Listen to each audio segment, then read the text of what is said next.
சட்டப்பேரவையில் முதலமைச்சர் ஸ்டாலின் பேசி வருகிறார். நேரலையில் பார்க்கலாம். முதலீடுகள் எப்படி வந்தன, உலக முதலீட்டாளர் மாநாட்டை எப்படி கூட்டினோம், அதே போல தொழிற்சாலை எத்தனை கொண்டு வந்திருக்கிறோம், அதனால் வேலை வாய்ப்புகள் எப்படி கிடைச்சிருக்கு, அந்த விவரங்களை எல்லாம் சொன்னார். அதே போல அதை தொடர்ந்து இன்றைக்கு எதிர்க்கட்சி தலைவராக இருக்கக்கூடிய அன்றைக்கு முதலமைச்சராக இருந்தவர் அவர் ஆட்சி காலத்தில் முதலீட்டை பற்றியும் குறிப்பிட்டார். அதே போல உலக முதலீட்டாளர் மாநாட்டை கூட்டி எவ்வளவு கோடி ரூபாய் முதலீடு பெற்றிருக்கிறோம், எத்தனை பேருக்கு வேலை கிடைச்சிருக்கு, எத்தனை பேருக்கு எத்தனை தொழிற்சாலை உருவாக்கி இருக்கிறோம் என்பதையும் பேசியிருக்கிறார். அதற்கெல்லாம் இடையிடையில நம்முடைய துறையினுடைய தொழில்துறையினுடைய அமைச்சர் தங்கம் தினரசு அவர்கள் இடையிடையில எழுந்து அதற்கு பதில் சொல்லாமல் பேசி முடித்ததற்கு பிறகு நிறைவாக அவருடைய பதிலுரையில அவையெல்லாம் விளக்கமாக சொல்லப்படவிருக்கிறது.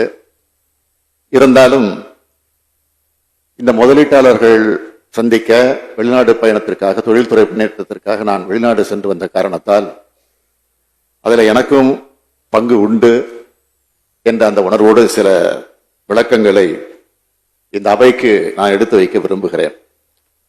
தொழில்துறையை பொறுத்த வரைக்கும் தமிழ்நாடு மிக வேகமாக முன்னேறி கொண்டு வந்து கொண்டிருக்கிறது. அதில் எந்த மாற்றமும் கிடையாது. இந்த அரசு பொறுப்பேற்றதிலிருந்து புதிய அந்நிய முதலீடுகளை பெறுவதற்காக புதிய முதலீடுகளை பெற புரிந்துணர்வு ஒப்பந்தங்கள் தொடர்ந்து போடப்பட்டுக் கொண்டு வந்திருக்கிறது. ஆட்சிக்கு வந்து 10 மாதங்கள்ல 131 புரிந்துணர்வு ஒப்பந்தங்கள் மூலமாக 69,375 கோடியே 54 லட்சம் ரூபாய் முதலீட்டை ஈர்த்திருக்கிறோம். புரிந்துணர்வு ஒப்பந்தங்கள் போடுவது மட்டும் முக்கியமல்ல. அவரே பேசுறது சொன்னார், எம்ஓஏ போட்டுட்டா உடனே அடுத்த நிமிஷமே அல்லது அடுத்த மாசமே தொழிற்சாலை வந்துடும், வேலைவாய்ப்பு கிடைச்சிடும் நான் சொல்லல. படிப்படியாகத்தான் அது வரும் என்ற அந்த நோக்கத்தையும் இங்கே எடுத்து சொல்லியிருக்கிறார். ஆகவே அதில் உறுதி செய்யப்பட்டிருக்கக்கூடிய முதலீட்டுகளை கொண்டு வருவதுதான் மிக மிக முக்கியம். அந்த வகையில இந்த 10 மாதங்கள்ல புதிய முதலீடுகள் வந்திருக்கிறது, புதிய தொழிற்சாலைகள் துவங்கப்பட்டிருக்கிறது, புதிய வேலை வாய்ப்புகளும் உருவாக்கப்பட்டிருக்கிறது. தொழில் வளர்ச்சியினுடைய பயன் குறிப்பிட்ட பகுதிகளுக்கு மட்டுமே சென்றடையாமல் தமிழ்நாடு முழுமைக்கும் அது சென்றாக வேண்டும் என்ற எண்ணத்திலே தான் இந்த அரசு தன்னுடைய பணியை தொடர்ந்து நிறைவேற்றிக் கொண்டிருக்கிறது.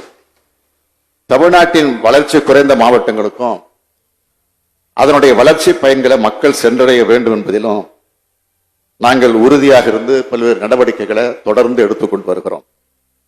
அதனால்தான் இன்றைக்கு கூட பிரபலமான தமிழ் பத்திரிகை தினத்தந்தி பத்திரிகை தலையங்கத்தை பார்த்தா நீங்க புரிஞ்சிருப்பீங்க.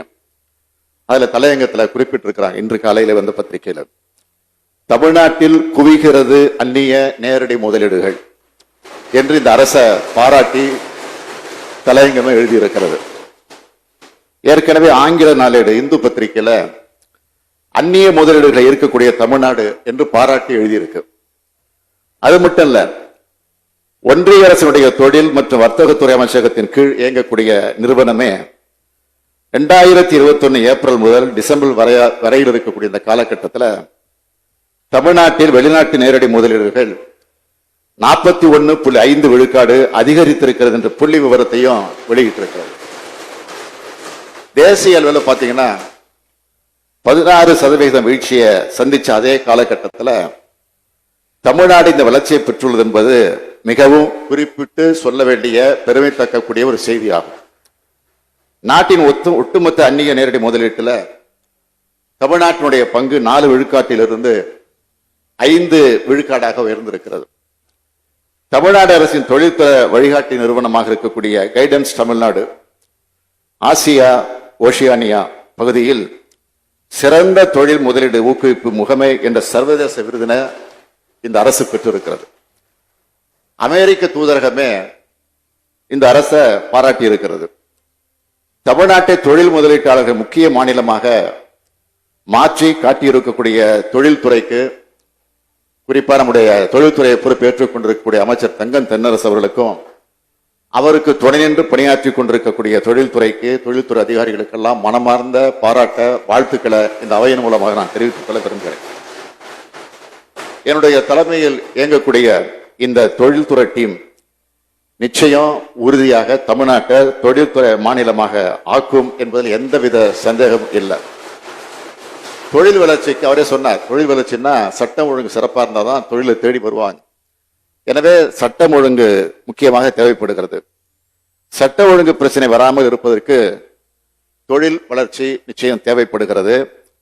அதை மனதில் வச்சுதான் தொழில்துறை வளர்ச்சிக்கு நானும் இந்த துறையினுடைய பொறுப்பேற்று இருக்கக்கூடிய அமைச்சர் அவர்களும் அவருக்கு கீழ் பணியாற்றி கொண்டிருக்கக்கூடிய இந்த துறையும் அதற்காக தொடர்ந்து உழைத்துக் கொண்டிருக்கிறோம்.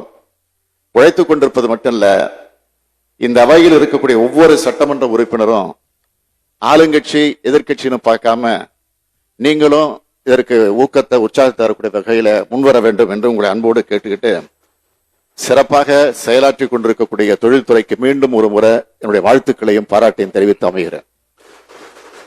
முனைவர்